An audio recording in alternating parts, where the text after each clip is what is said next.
Today on the Coaching Life podcast. I've been around a lot of coaches that did what's best for their ego, and they let their ego kind of get in the way. They were pretty good X and O people. They weren't, they didn't do the rest of it, real well. But if you watch the good coaches, they find a way to make the kid feel pretty special at some point. And it might mean that he's not going to hit against this particular pitcher the next time up, and that may disappoint him, but he'll find a way to talk to him about it and get him in a situation where he can be successful. Isn't that what coaches do? They just do what's best for kids.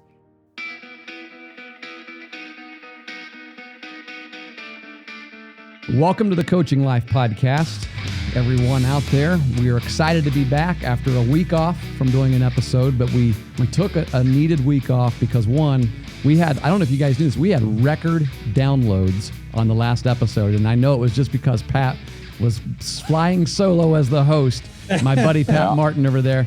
And now as I'm doing this intro, we're going to go back to just average downloads, I'm sure, but but it actually, I think it'll pick up when people realize that we actually have another very special guest on today's show. And so I'm going to introduce this special guest, and then we're going to invite him in. So our guest on the Coaching Life podcast today is someone that I consider to be a very dear friend. His name is Steve Miller. And I know that if you're a music fan, you probably start hearing any number of songs when I say his name. You probably have never heard that before, have you, Steve? But I don't know if anyone ever calls you the space cowboy or the gangster of love or Maurice. But to my knowledge, Steve has never recorded a rock and roll album, so it's not that Steve Miller. All right. Although I wouldn't be surprised if you recorded a rock and roll album. You've done so much else. It's a thought. Yeah. That's next on your bucket list. Well, Steve and I have been acquaintances, I would say, we were acquaintances for a handful of years before we started developing a deeper relationship. And I think that our interaction was mostly just on the baseball diamond as he was coaching at Trimble High School as the assistant to Coach Ferris out there. And of course, you were the head coach out there for a while, though, weren't you, Steve, before assisting? And but I will say this, we began to develop a deeper relationship of friendship. It was after Steve had been retired for some time and actually was planning to relocate to Indianapolis, the northeast side of Indianapolis in Fishers, Indiana, really close to Westfield, the mecca of baseball diamonds out there in Grand Park. And I was just getting to know Steve and kind of really enjoying gleaning daily and weekly wisdom from him, and then he moved on me. But I know it was a well-deserved and much-needed move because now he's near his children, his grandchildren. His grandson, by the way, is a baseball prodigy. 14 years old, Steve, or 15? Right, 14. 14 years old. He's now living near, gets to see his grandson play often, and I'm telling you, this kid gets invited to national teams. He's been all over the country already ever since he was 12 years old, getting to play the game at a really high level. And so everybody who's baseball fans out there, keep an eye, look for this kid. What's his first name? Cole. K-O-L-E. Cole Miller. You're gonna see that name. Oh, there someday. you go. Yeah, it's a baseball name. Yes, it sure is. Well, Steve is an author. He's an author of 2 books, soon to be 3. Have you authored 2? No, this is the second one that I'm trying to get out. So now. The first thing you did was a pamphlet, right, for your dissertation or something like that. Is that correct? Because it seemed like you did another. Right. Yeah, I forgot about that one, Chris. Yeah, that was the first one. That was about education. A book that was a long time ago. But yeah, solo. I'm on my 3rd. Yeah, you're right. Books that our listening audience would be interested in. We'll say 2, 1.5. One, and you're about ready to publish another. The first book that on coaching is called Coaching Like a Champion. This is it, Pat. I'm looking through the screen there. Of course, you guys can't see it on podcast land, but this is an excellent resource for coaches and parents on just how to get the most out of your kids, and not only how to get the most out of your kids, but how to get the most out of yourself. And it's very practical, and I really highly recommend it. It's Coaching Like a Champion. People can find that book on Amazon.com. Is that right, Steve? Right. Okay. Yeah. Okay. And Barnes & Noble. But, yeah, right. Well, Steve holds a bachelor's and a master's degree in education from Ohio University and also a doctorate in higher education administration at Ohio University. He has served in a number of roles at Hocking College in Nelsonville, Ohio, including, and correct me if I'm wrong, Dean of Students? Is that, right. Served in that Right. role?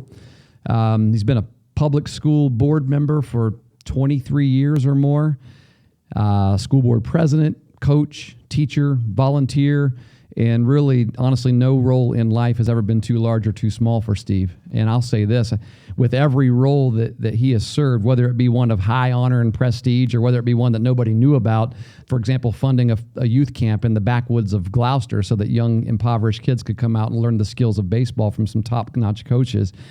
No matter the size of the role, Steve puts everything he has into all of them just as though they're of equal importance. And it's one of the things that I love about this gentleman. That's a major thing that you guys are going to get from Steve today on this show. But one of the big reasons, I'm finally getting to the big reasons why we ask you to come onto the show, Steve, is because of this new book that you're working on. He has a current project that he's been working on for over a year, I believe. And I just want to read a little bit of the description from your publisher that this book is not yet released. We'll get that, hopefully get a release date from you here soon and when people can start looking for it. It's titled Awakening Courage, Stories of Grit, Resilience, and Toughness. And this book depicts the gifts and talents of people residing in a rural southeastern Ohio community nestled in the Appalachian foothills. But it could very well be any community in America. The author writes insightfully of the real lives of individuals and groups who transformed their communities, and he does this with a clever mix of spirit, storytelling, and practical application strategies, which he includes at the end of every chapter in the forms of points to ponder, questions for discussion, and applications to community development. You'll be introduced to gritty people who refuse to take no for an answer and learn to rise above challenges and adversity and achieve prosperity in the process. They are people of character, humility, integrity, and passion, and they're mentally tough, accountable to a cause bigger than themselves, and they walk the talk daily in their journey toward becoming all that they were meant to be, not what someone else said they should be. As you read this book, you're encouraged to examine your own heart and your own mind and your own experience about the place that you have in whatever community you're in, family, neighborhood, school, workplace, church, city, or village. You'll learn how people can bring the very best of their efforts to the present moment, which is the only time that we have. So, right now, if you're listening, find something to write with, undistract yourself, if that's a word, because you're going to want to hang on every single word from our guest today, Coach Steve Miller. Coach, welcome to the Coaching Life podcast. Thank you, Chris. Pat, I appreciate it very much. I'm humbled. I think that you should be my PR man. You're looking for another job, man. That's. I do not need another job, Steve. Talking about me. I appreciate it. Sure, well deserved. Well, I know that my partner here, Pat, on the podcast, Steve, is very, very interested to talk with you. Because a lot of us who listen to this show, and of course the two hosts of the show, are from rural Ohio.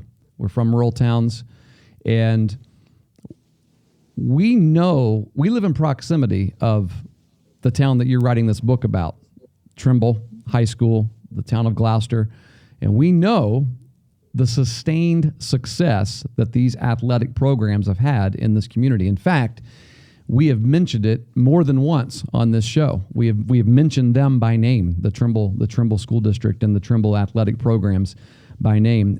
And there is something, there's probably a number of things, but there is something different about the way they approach just every sport that they play. It's not just one sport. Some schools have like one sport that they just really dominate year in and year out. Trimble just has had years of sustained success in team sports, individual sports.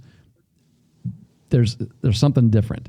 And we're wondering, is there a formula And I'm guessing, you're writing a book about it, right? It's like a memoir of sorts. You have to buy the book to find out. Yeah, right. That's that. Man, there you go.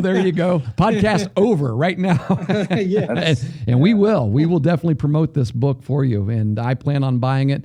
Cannot wait for it to come out. But what is it, Steve, that caused you to just decide to sit down and write this stuff down?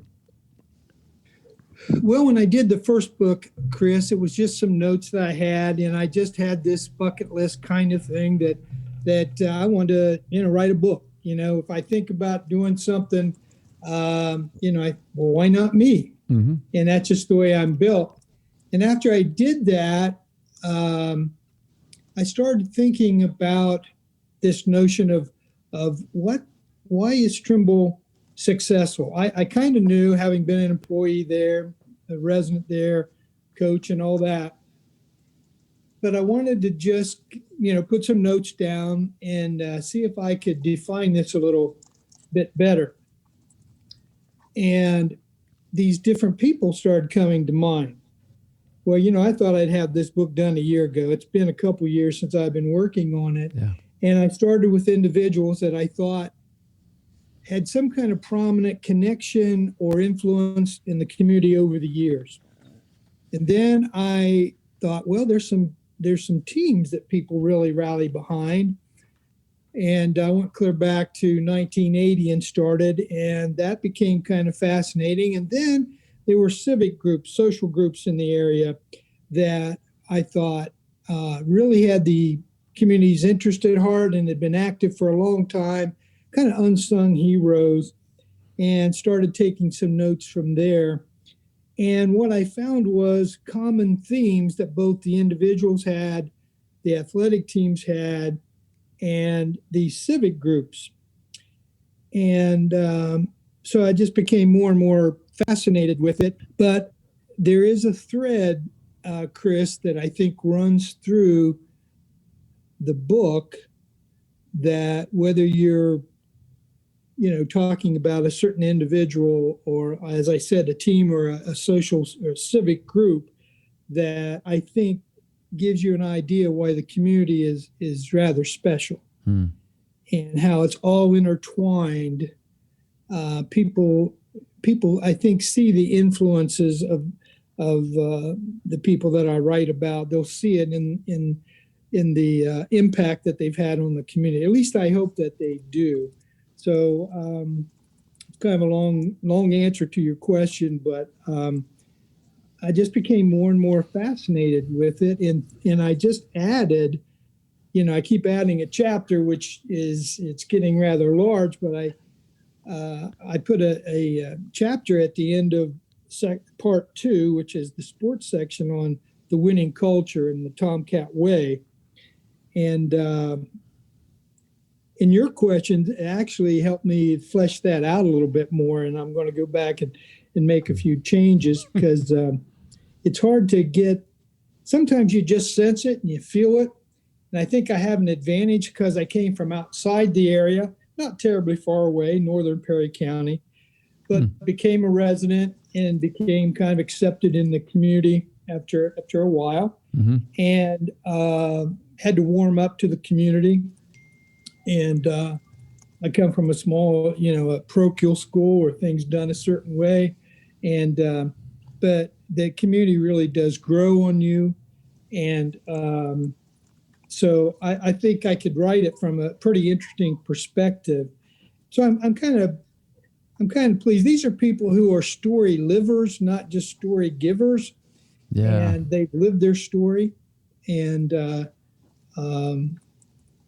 we could go into more about that, but I don't want to get too far astray. I get excited about talking about some of the people involved. But yeah, definitely. I'll say, you mentioned Coach Stewart being your PR guy, and I feel like this book, you're writing has the ability to give you all the public recognition really that you'd ever want, because I've been trying to figure out a candid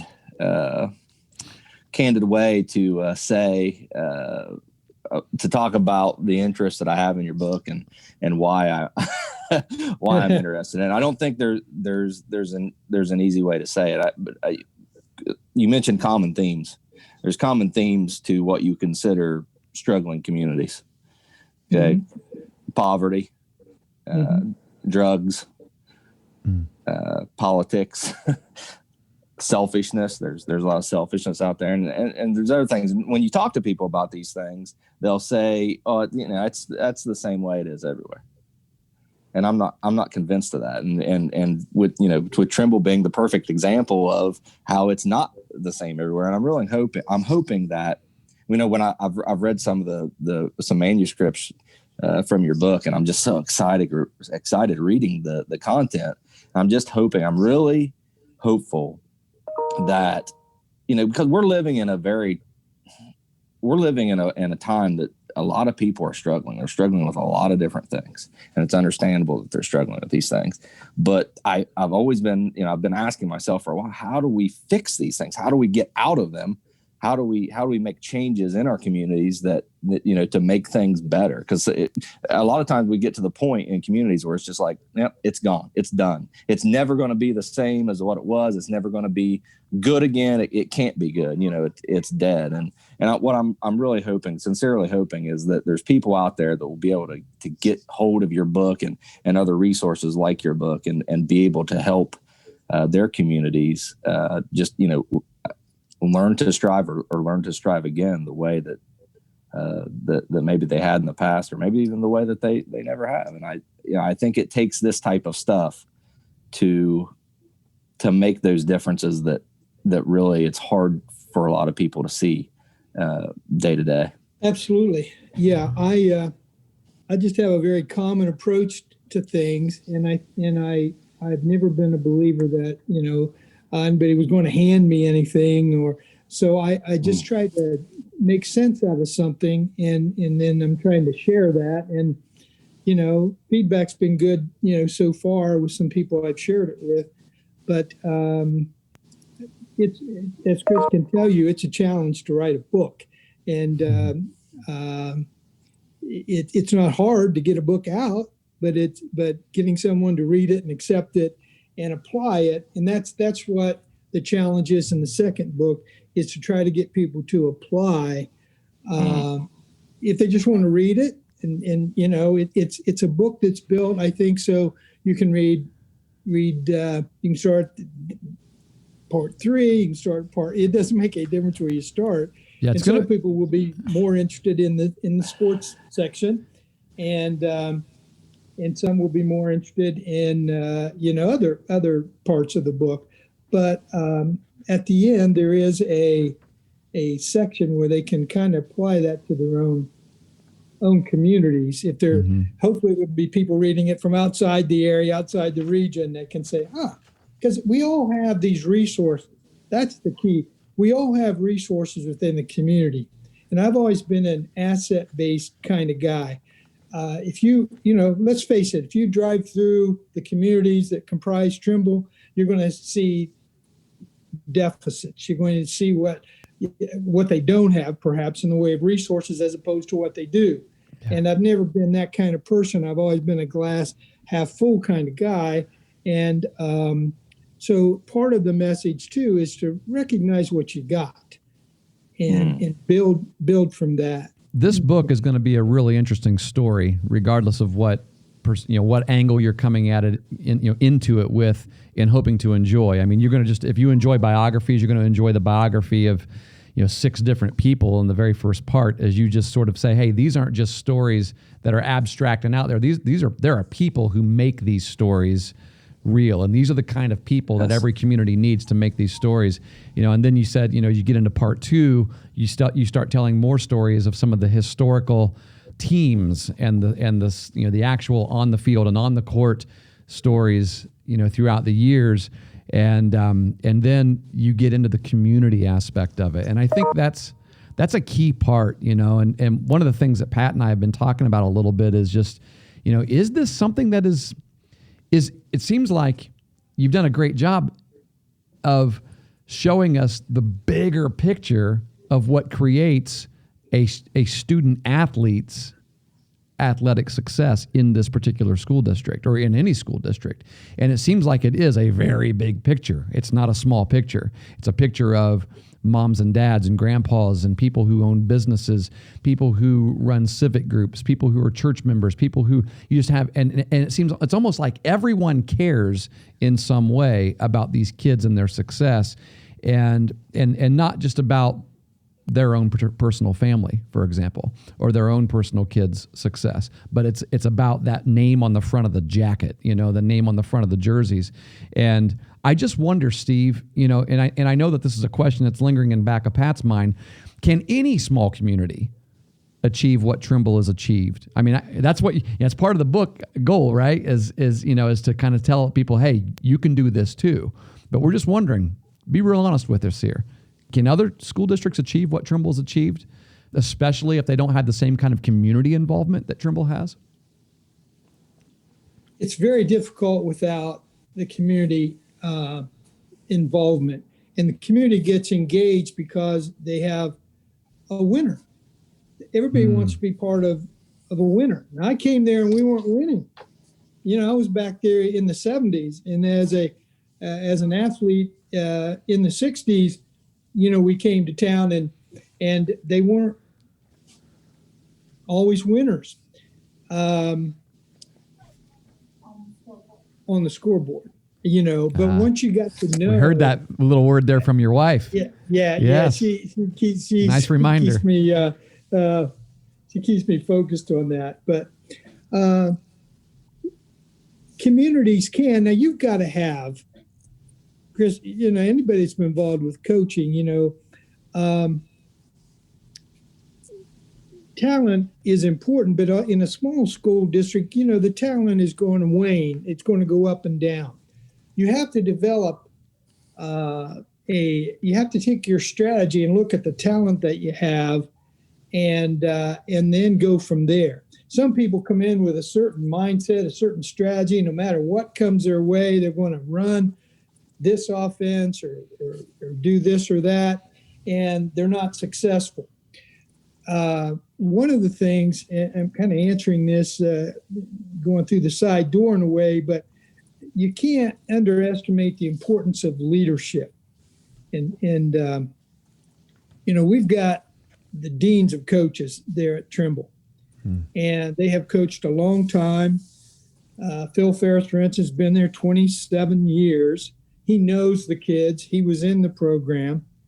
Coach Caldwell comes in, got lots of years of experience, but he knows what he wants to get done. And I think that the key is that you have to get, and I mentioned this in my first book, you have to get believe in before you can get buy-in. Yep. And that's the same way with the community. We call them the Tomcat Faithful. They believe in those athletes. You wrote, and I've got it right here, Steve. It's one of the passages I've got underlined. They believe in cause over self. The definition of believe in is believing in cause over self. And that's sometimes a tough one to impart, but the athletes all get it. Some, of course, get it faster and better than others, but they have a number of traditions and a number of ways. Both Coach Caldwell and Coach Ferris do an excellent job of talking about the cause, talking about the purpose, talking about the athlete's role in the community and how they represent their school. And in the book, I have some, stories about how that really plays out, all the way to the bus drivers, the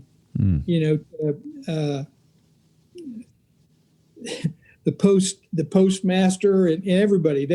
They believe in the kids. They believe in those coaches. And so therefore, it's pretty easy to go ask them for support. And Trimble travels probably better than any team I've ever seen. They always, playoff destinations love to see Trimble in because they travel so well. They fill up the stands, and it's always been that way. So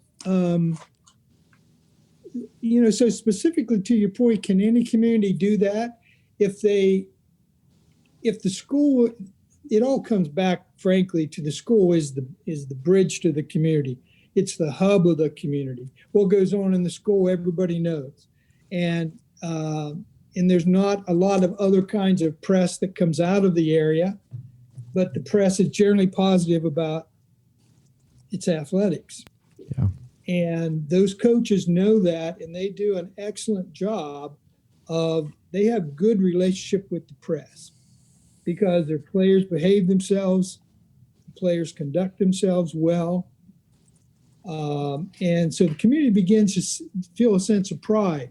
They may not have pride in their streets. They may not have pride in some of the buildings that are, need some repair. But by golly, they have pride in those kids, and they're going to support them.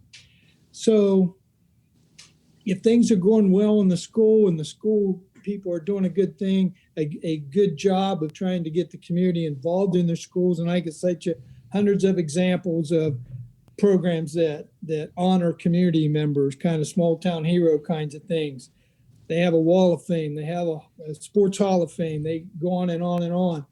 And those things, they have a huge scholarship program that thousands and thousands of dollars go into every year at the award ceremony. Money comes from, and I had a friend that used to keep track of to the dollar, and it was amazing the amount of money that come into that little school system in order for kids to go to school. So there's not one factor that I can mention, and I'm not sure I'm even answering your question, but I don't know how unique it is to our community, but if you think back, we always say that we kind of have a junkyard dog kind of mentality, and that doesn't sound very flattering. But junkyards dogs guard the junkyard. It's grit. We guard the field and the court. We expect, we're a warrior. And that comes back from, I think, a long history of coal mining being rich in the region, and different ethnic groups coming from all over the world, literally all over the world. And when they came in, they had to settle together and they had to live together, and they weren't always accepted except when they went underground to work in the mine, because they had to have each other's back. And I don't think I'm taking too much liberty there. That's a toughness. That's a real thing. Yeah. That is very real. And I can't help but think that over a course of time, that just kind of got, that just, who the people in the township are. Yeah, we may have a lot of differences, but there's this thing that binds us together, and it just kind of, it works its way into the next generation and the next generation. And even though coal mining may not still be a thing there, but it's worked its way into these generations. And now this thing that binds us together is football. Now it's volleyball. Now it's basketball. Now it's baseball, whatever it might be. But that's like, it's like the coal mining for diverse people today. Everybody, we're all coming together, and we don't care who you are, what color you are, where you're from. We're Tomcats here, and we're going to do this thing. We're going to do it well. We're going to do it to the best of our ability. Yeah, I get it. Yeah. Hey, Pat, I know that you're anxious. You got a lot of stuff you want to ask. Jump in, man. Well, he's answering. He's kind of answering all the questions as we go, isn't he? That's good. Yeah, I'm notorious for that, so I'm going to shut up. You're doing and let very you guys well. ask I mean, the you're question. Prepared. You're a good guest, Steve. Now, you brought up a second ago, or a minute ago, I guess, a time when Trimble wasn't considered, a winner, and by the comment your wife made, that shows up on the scoreboard more often than not when people, perception is, if you're a winner when it shows up on the scoreboard. And this is one of the things that, as I was reading through some of the pages of your book, it was one of the first things I thought of. And based on what you're just talking about, I feel like I might know the answer to this. But my question is, was there a pivotal moment or a change or a starting point in your mind that kind of began this journey of Trimble's success as a school and as a community. Yeah, I think so, Pat. I would go back. The hiring of Coach Paul Culver in the mid-'70s as football coach was really, really pivotal. My first year at Trimble was, I think, maybe 1973. But anyway, worked a couple years in football and worked 1 year with Paul. And Paul was a young, brash guy. I talk about him in the book. He brought a whole different perspective to football. And there's not a person I know that wouldn't say good things about Paul Culver. Of course, he's a legend up at Sheridan High School. Stadium's named after him. High School Football Hall of Fame guy. Son's the new head football coach up there. But anyway, he came in and really instilled a belief in the kids that they could play with anybody. And we had difficulty getting in the Tri-Valley Conference. We were a small school. The bigger schools didn't want to let us in, quite frankly. Only one division at the time, but they let us in. Well, we tied or won the first 3 years we were in. And Paul was successful, hired a young guy. I got out after a year with him because I realized how far ahead of me that he was and that he needed to build his own staff. So I got out of his way, so to speak. But he hired a staff, including Coach Ed Bolin, who took that 1980 team to the state playoffs against perennial power Newark Catholic and almost pulled it off. Now, Ed, rest his soul, great guy. He had a great philosophy with kids. Both of them did, Paul and he, and then he took that to Waverly with him, where he was very successful. Of course, he's an Ohio High School Hall of Fame guy against the big guys, winning the TVC 3 years in a row, and playing a tremendous schedule year in, year out. Really told those kids that they could play with anybody. And so they again, first undefeated team in school history, first playoff team in school history. That was back in the days, hard to get in the playoffs, not as many divisions, only 4, not 7. And then the 2013, of course, was phenomenal. And they were in the state finals, and they kind of set the bar. I think the 1980 team set the bar. I think 2013 was more of a modern day era. Got a lot of youth involved in the program. And then fast forward 2018, many of those kids like Cameron Kittle, Connor Wright, those guys, Sawyer Coons, they were student managers on that 2013 team. And they hung on every word, every movement. Every time there was always a game within the game when we went to the stadium. My wife and I talk about that all the time. Over in the corner of the end zone, there was always a football elementary school football game going on over there. Yeah. Yeah. And you know what?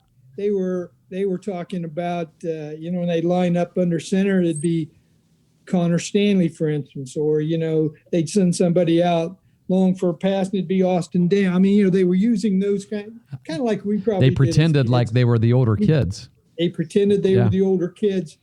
And so I think, 1980, 2013, 2018,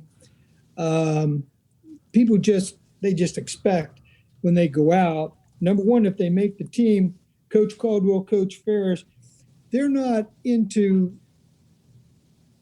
what I would call, bench players, or there's no such thing as a scrub. If you're on the team, you're on the team and you're part of that identity. That's really important. And I think other communities, if they want to, they'll find those kind of assets and they'll look for those kinds of coaches, and maybe it'll happen from there.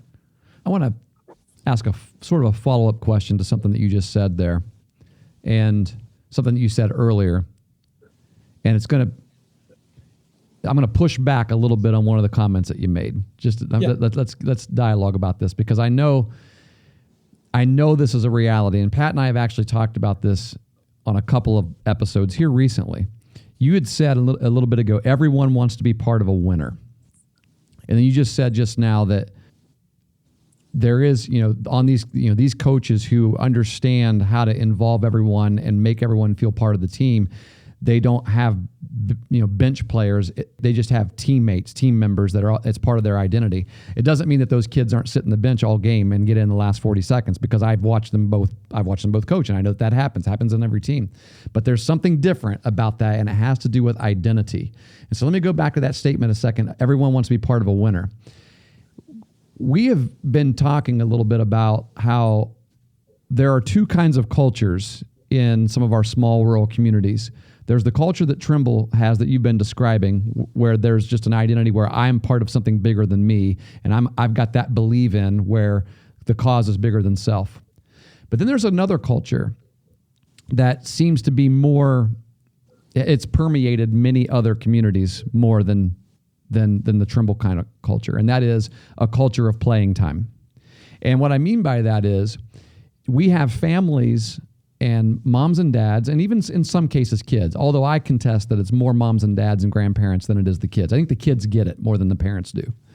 But they create this culture and it's created by social media posts, constant texts and phone calls and emails to the coach and the board members and the superintendent and whoever else, people that don't want to have to deal with this kind of stuff, but they get them and it happens. And that is, it doesn't matter what happens on the scoreboard or what happens with the team, they're not pleased unless their child gets adequate playing time.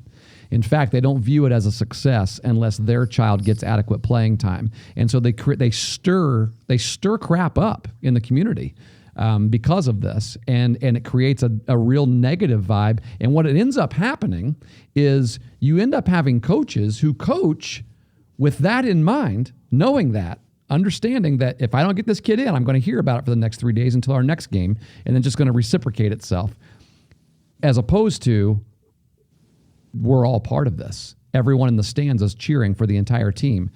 You've all been to these games where you don't hear you hear a little bit of cheering here and there, and all of a sudden someone gets in the game and they do something, and all of a sudden, oh, there's a new voice. What's that voice? Oh, that's that guy's son, apparently. He finally got in the game, and so now he's going to cheer for the team. But he's not really cheering for the team. He's just cheering for that individual. And I think that there's, in a lot of these communities, there is this individual-based loyalty, individual-based alignment more than there is the desire to be part of to be part of the team, to see the team be successful, whether their kid gets in the game or not. And I kind of think that might be one of the missing elements that we're talking about here. What do you have to say about that? I think you're right. I think, and I've experienced that. When I started out as a coach, it was Woody Hayes and Bobby Knight and My Way or the Highway, and that just doesn't really work. But that's the way I did it for a long time. And frankly, it wasn't until I was, out of coaching and then got back into some coaching that I kind of saw the light, so to speak. And part of that is being around. Now, Phil Ferris was a player of mine back in the day. And we joke about that sometimes. He said, "You would never have allowed that, would you?" And I said, "No." And I look at him, and he allows it in a way, in a sense, but he has an uncanny sense of what that kid needs in the moment. And that's gotten him a long way. People didn't always, I think, maybe understand it, and maybe even including me. We didn't always agree on certain things. I've helped him with baseball for a long time and know him pretty well. But he has an uncanny sixth sense when it comes to that the athlete. And so the way he would deal with that would be when I've seen that kind of dynamic happen with parents, and he's had his share of parents come to his door and all that, and any coach has. But you don't see that too often with the athletes because they know that if they've bought in. Oh yeah, they want the ball more. They may want the ball a little bit more or whatever, but they kind of know that he has their best. First of all, the team has to come first. But Phil has an uncanny way, and since we're talking about Trimble, he's the mainstay. He is Mr. Tomcat up there, as they call him. He just has an uncanny way of trying to do both, really.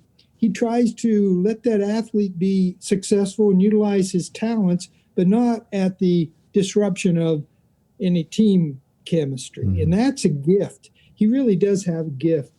And Coach Caldwell does it differently, but extremely effectively. So I don't know if I'm really answering that. That's a tough question because I see that in travel ball all the time. And I'm around travel ball a lot now. And it's a constant, and you've talked about this and you've written about this, the whole developmental approach with the athlete. And I think you can show concern for that athlete and that individual's development, not only his personal development, but his athletic development.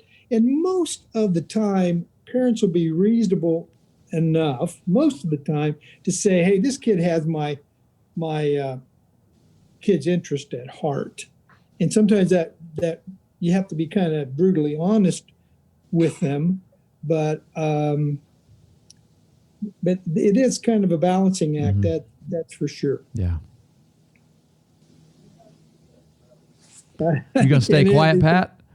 You leave too much space. Steve will just start talking again. You better watch out.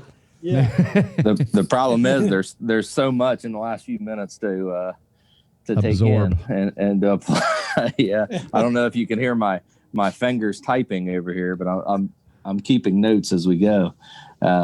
You mentioned travel ball. I think that's we have talked about that as being maybe one of the biggest detriments of travel ball is that a good portion of the players that go out for a travel ball team, their primary concern is themselves. That's why they decide to play travel ball, to get better and to develop their own skills, and it creates a very trying environment for a team sport. If you're gonna have success as a team, that makes it difficult when you're talking, you're thinking about yourself as your primary concern. And that's the challenge that a lot of, I would say, schools are facing right now. And even you can even talk about that at the community level too, because, we have a overriding mentality in society that as long as it doesn't impact me, then I'm not really worried about it. As long as I'm doing okay, then I'm not, everything's fine. And I don't need to do anything else. And, you can look at the table of contents of your book and recognize that, this story that you're telling contains so many different pieces and parts of the community and so many different people and groups of people that are willing to do things, to sacrifice and to commit time to doing what they feel is best not for them or, necessarily for the people that are directly related to them or close to them, but, for that community. And it's, I wish there was a button you could push, to say, let's begin now, let's start now. And people catch on to that, but there isn't, and it's difficult. And right. So, to know when that moment might come is, I'm wanting. I'm left in wanting. I want that moment. So it again. Hopefully, well, the moment for Trimble started in 1980, so we're looking at 40 years of something in the making here, Pat. Well, and that's the thing. It's you're talking about a gradual process, and I think Coach Miller just made a valuable point earlier in saying that he coached, one of the coaches that has made a huge impact, and that kind of gave me goosebumps because as coaches of our communities, sometimes we underestimate our ability to have an impact on the world, around us, in the area surrounding us. So I think that's something that any coach listening to this right now can take away, that, your impact may come years down the road and in a way that, impacts a lot of other people. I think that was a great statement you made there without even really thinking about making it. Well, anybody's coach can tell you that years later, somebody will come up to you and you hardly recognize them, and they'll comment about the experience they had while playing for you. And I'm thinking back and saying, man, I didn't play that kid very much. I don't know if his memories serving him correctly or not, but somebody that I thought maybe wasn't too fond of the way I handled things says, now, I coach my kid the way that you coached me. And I was always a fundamentalist. What coach, our kids knew how to play the game. And what a guy like Coach Ferris brings is the other half of that. He's fundamentally sound, but he has this uncanny, like I said, sixth sense about what's best for the kid at the moment. And back in the day, it was, everybody was the same. If you were late, you did this, you did that. And with him. And he's really taught me, the student has taught me, that look at what's going on with that individual right now in the moment. And, he's had kids he let back on the team, and people say, oh, he shouldn't have let that kid back on the team or did whatever. But he did what was best for the individual. And that sounds like, isn't that what coaches do? They just do what's best for kids. Yeah. Sometimes they do. I've been around a lot of coaches that did what's best for their ego. And they let their ego kind of get in the way. They were pretty good X and O people. They weren't, they didn't do the rest of it, real well. So I don't have, a down pat answer, but if you watch the good coaches, they find a way to make the kid feel pretty special at some point. And it might mean that he's not going to hit against this particular pitcher the next time up, and that may disappoint him, but he'll find a way to talk to him about it and get him in a situation where he can be successful. Yeah, well, I think sorry, go ahead, Coach. No, go ahead. I'm done. Well, I was going to say, I think you capture that the whole idea of what's best for the individual and making the individual feel special. You captured that in the way that you said that Coach Ferris and Coach Caldwell makes everyone believe and feel like they're part of the team. So when you're part of that team, the individual part isn't the most important thing. And years from your playing experience, years from the time that you stopped playing, when you think back on the good times, you're going to think back at how you fit in that team and how you were spending time with your brothers and sisters. A lot of people use that family analogy when it comes to sports, but that's really what is important to you. 20 years after you stop playing, it's that team feel and how you fit in that. And understanding your role as a person, as a player, and as a person is so important in life. It's so important in life. It drives our purpose, right? So if we have purpose, we have value in our life, and applying an individual to a team gives them that greater purpose. That's what is important. What is your role? Focus on your role. That's the important part of it. And that in those situations, you can make sense out of telling a kid, you're not going to be in the game here. You're not going to shoot the foul shot now. You're not going to hit this inning. You're coming out of the game, and they'll understand. Okay, this is a team decision. This is what's best for the team. If you can get a kid, and again, I didn't have this early on, so I'm not. What I firmly believe is if you can impart to that kid that's on your team that he has value, he will feel valued, and there you go. Yeah. If you can get the team feeling like, hey, I'm valued because I provide value. I've never seen anyone like Coach Caldwell that can get the last 4 kids on the bench and put them in to run a stall offense against the other team's first team and get it done. He expects you to do that.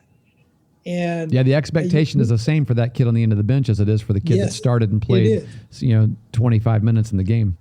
And if you that's watch their role, him, right? He's coaching all the time. Uh-huh.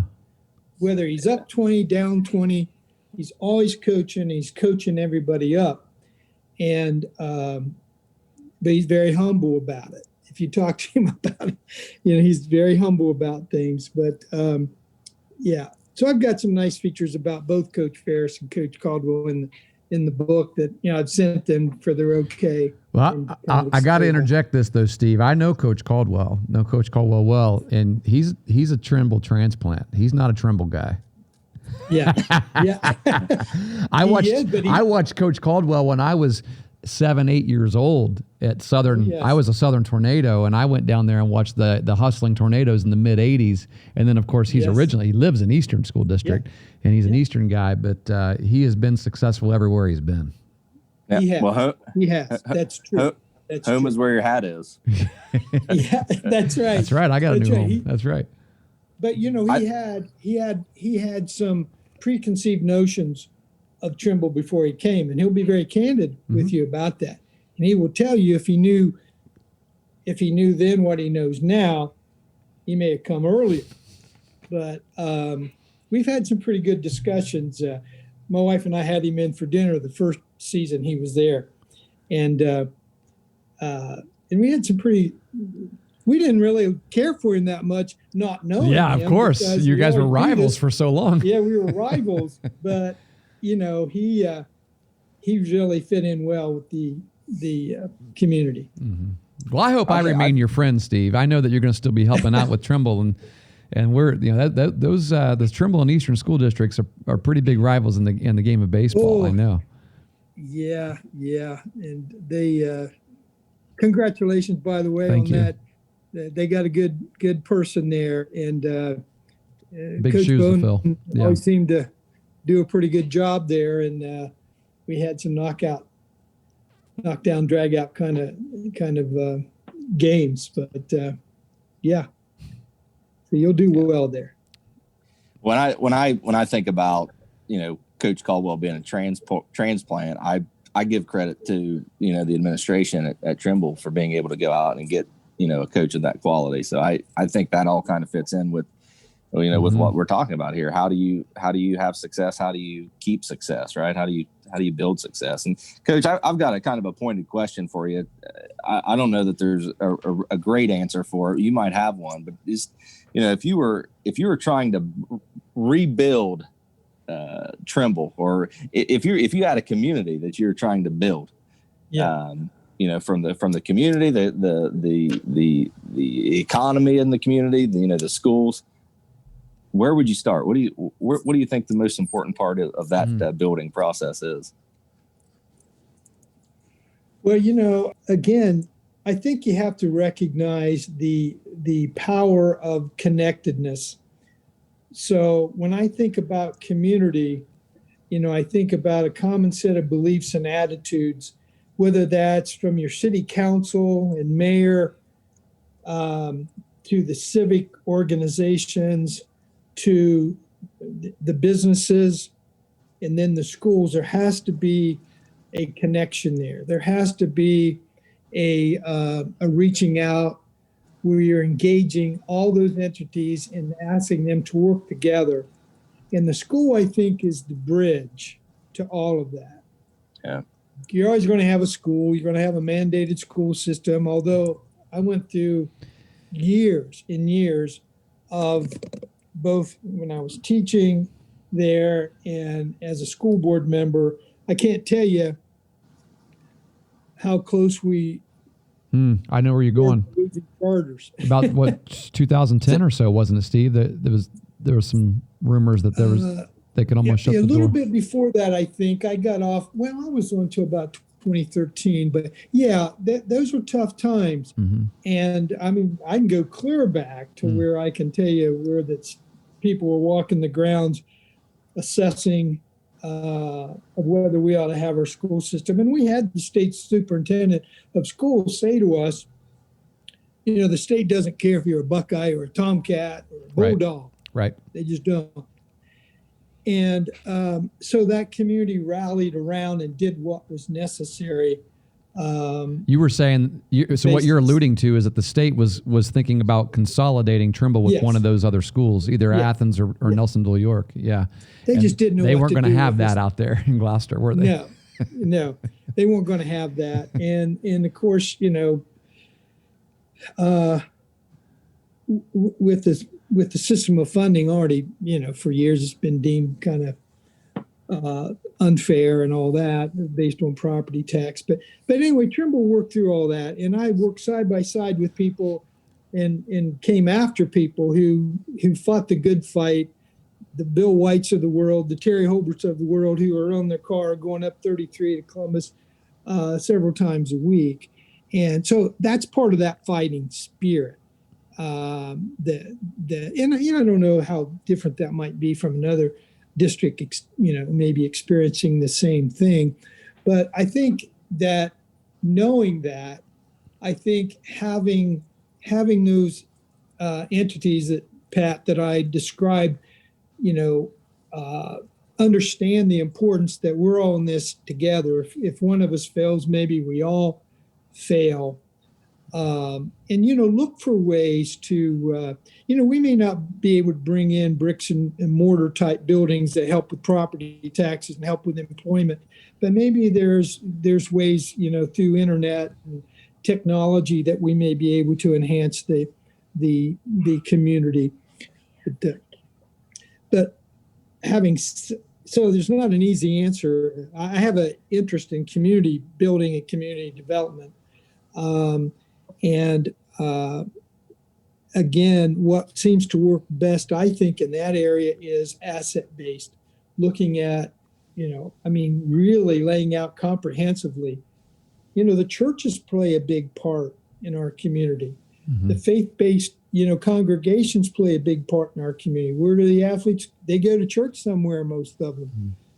Mm-hmm. The schools and the athletic programs are important because athletes, just by the research data will tell you, they tend to make more money because they'll go to school, they'll get involved in post-secondary types of education. They've learned skills like discipline and teamwork and showing up and having your teammates back, all that kind of stuff that we say is important, plus healthy living habits and all that kind of thing.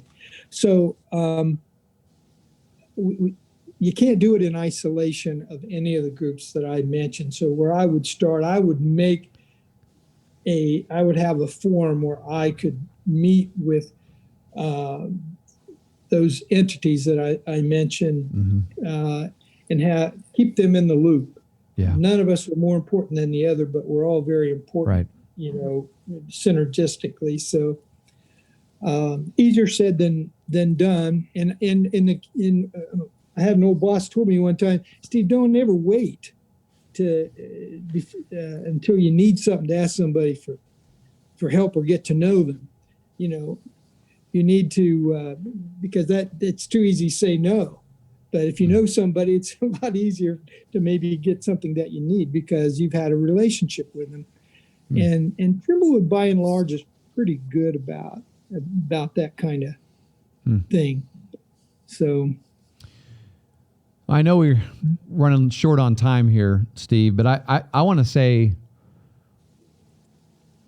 and I know that I'll be speaking for a lot of people in Athens County right now when I say this. Here in Ohio, I know you're an Indianapolis guy now. You're an Indiana man, but you're a Hoosier. I'm a Hoosier. Well, but, I can't. Yeah, I'm a Buckeye. But there are a lot of people in this county who know you and have known your just all of your accomplishments and things that you've done here for the kids here in this county. And I just want to tell you that you are a big part of that community and its sustained success and excellence as well. I know you don't have a chapter in your own book about yourself, but if I were to take a piece of that book, I'd write a chapter on you and put it right there at the beginning because you're someone who deserves to have a chapter written about you in your own book. Your love for the students, how you just got directly involved in so many different roles, as a board member, as a coach, as a teacher, a mentor, a volunteer, working, pivotal roles in all of those. You, my friend, your very own story is the example to others to look upon. If I were to say, what do communities need? They need more Steve Millers. They need more men like this and women like this. That would to help make their communities great. And so I wanted to make sure that I say that. If you're listening to this podcast and you're like, wow, what do we need to do? Well, here's what you need to do. You need to take notes of everything Steve said, and you need to be like that. You need to be like him. Well, that's very nice of you to say. Connections are the key to get anything done.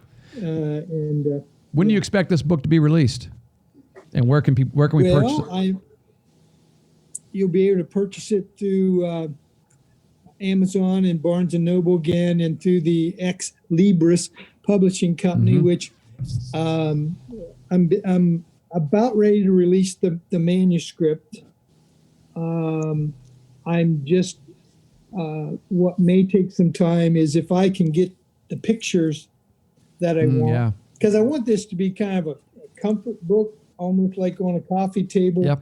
That is somewhat of a social history, because, really the reason why I started this book was because a lot of the people that I write about either won't be around. Some of them aren't around, now. Sure. But so how do we sustain this level?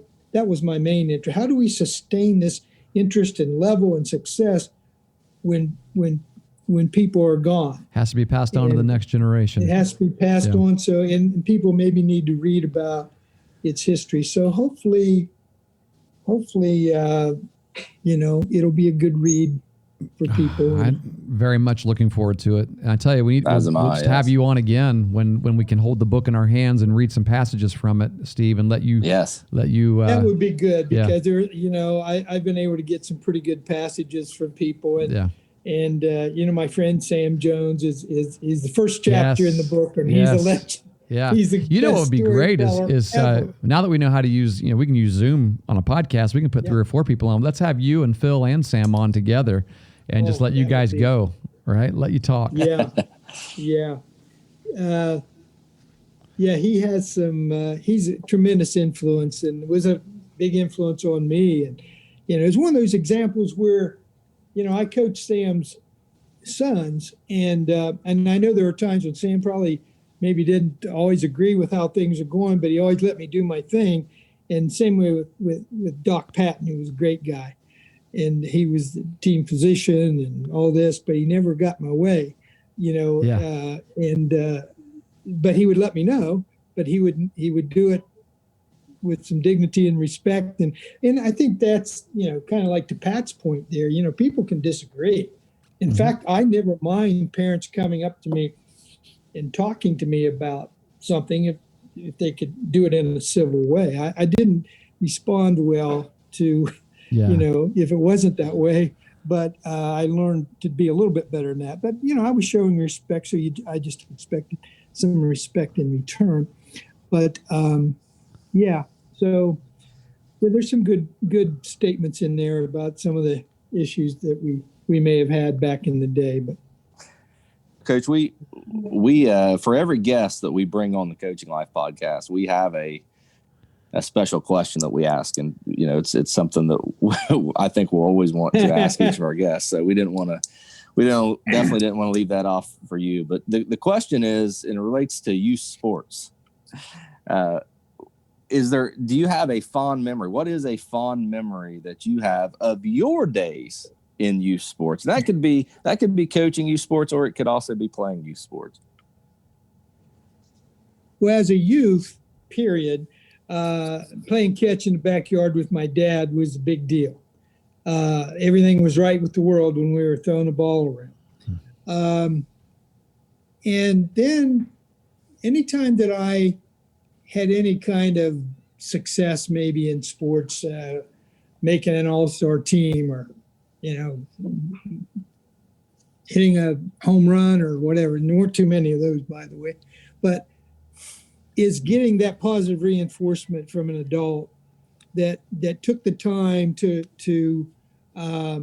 say something nice about your performance and how you did that day. I think that I always remembered that. So, even today, I did that a lot at Trimble,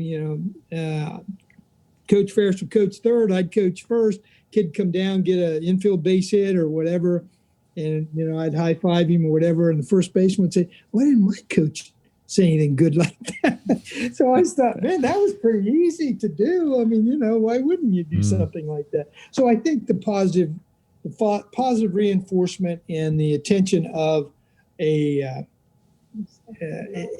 respect that you got and the reinforcement you got from your performance from an adult I think that's important.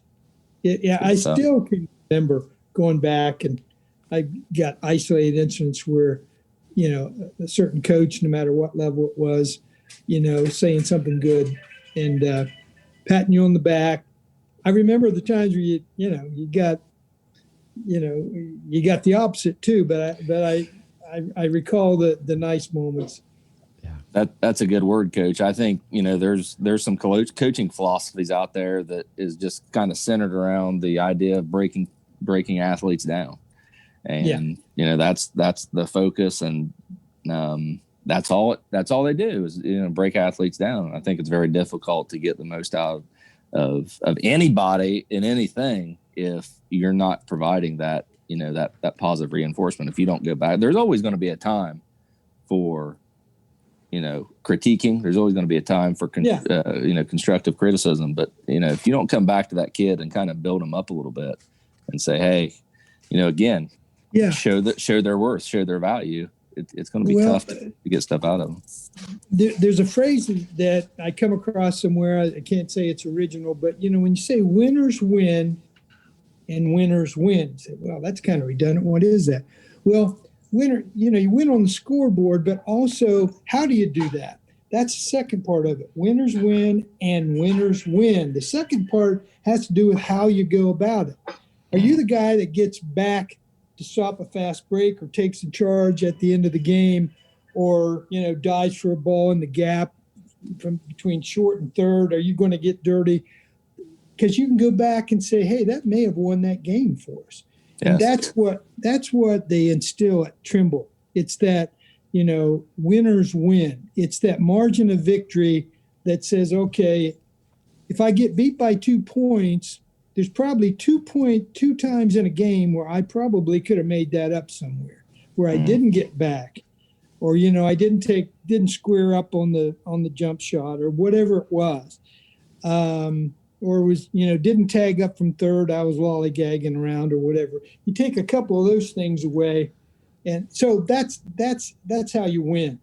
You have to know the margin of victory, and you have to, winners find a way to win. Trimble doesn't think that they're going to get beat. I mean, by and large, they might know they're going to be in for a heck of a game, but by and large, where that corner was turned is that they expect to win.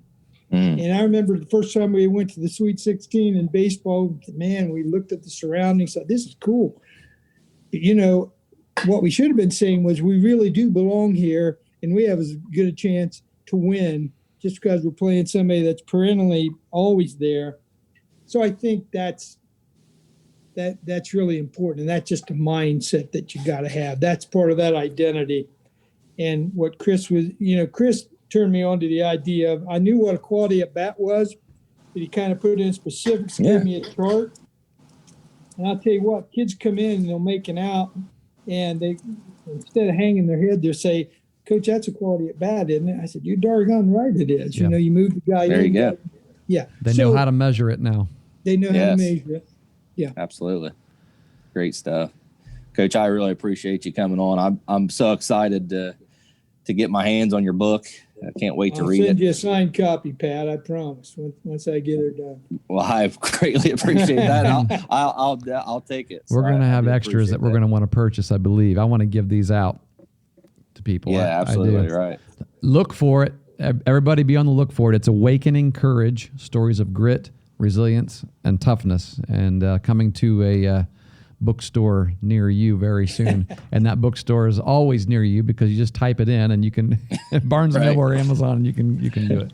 That's right. You give me a little impetus to get it done now. Right on. Part of our goal, Steve. Get you moving. I appreciate you guys so much. Execute. That's right. Well, brother, you got anything else you want to leave our listeners with before we sign off here? I've given you all I got. Yeah, no, I just appreciate and you have me on, and keep up the good work. And I'm sure I'll have some travel stories to share with you with the Louisville Sting. That's who we're following right now. That's grandson's playing for the Louisville Sting, which is quite a story in and of itself, but for another time. Okay. Well, we might do that. Yeah, we can talk about some travel baseball. That'd be great. That'd be great. Yeah, this is one of the coaches.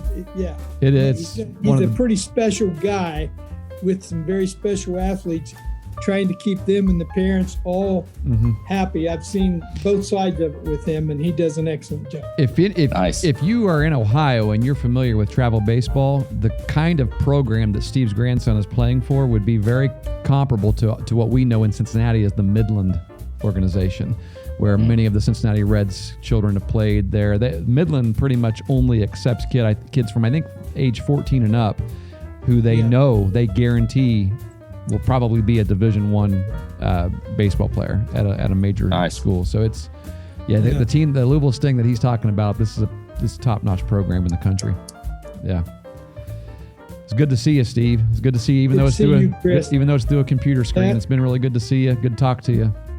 Yep, I hope to get back to Ohio soon. Had my first vaccination, so 2 weks. Or actually a week from tomorrow, I get my second shot. All right. So you're doing all right? No side effects or anything? No side effects. Been doing well. Good deal. Good deal. Great. Been good. Excellent. And, well, hope to see you on the baseball diamond this spring then. I hope to make a trip back or two and spend a little bit of time there. And, we lost that whole last season, which was quite a shame. But I've been calling our seniors up a little, one by one.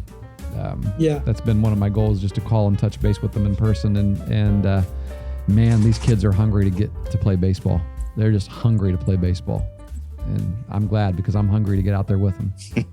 That whole communication thing. I think I talk about that in one of my chapters in the first book, and it's something I didn't always do. But one thing I started to do was sitting to have conferences beginning of the season to talk, just to have a casual conversation with each player, and they thought that was a pretty big deal, and that probably had one of the better seasons we ever had when I started doing that, because they just glad somebody listened, and they got to explain their goals and what they were going to do to accomplish that goal. And, it sounds like a simple thing. They get a little bit of input in the team, in the team. They thought that yeah. See, you're still dropping golden bits of information here. I knew we didn't get everything. I'm glad I didn't hit stop on the recording. We'll just keep this rolling. I'm good. Okay, I'm going to zip it. All right, Steve. See you later. Hey, we'll definitely have you on again, Steve. Thanks so much. Thank you. See ya.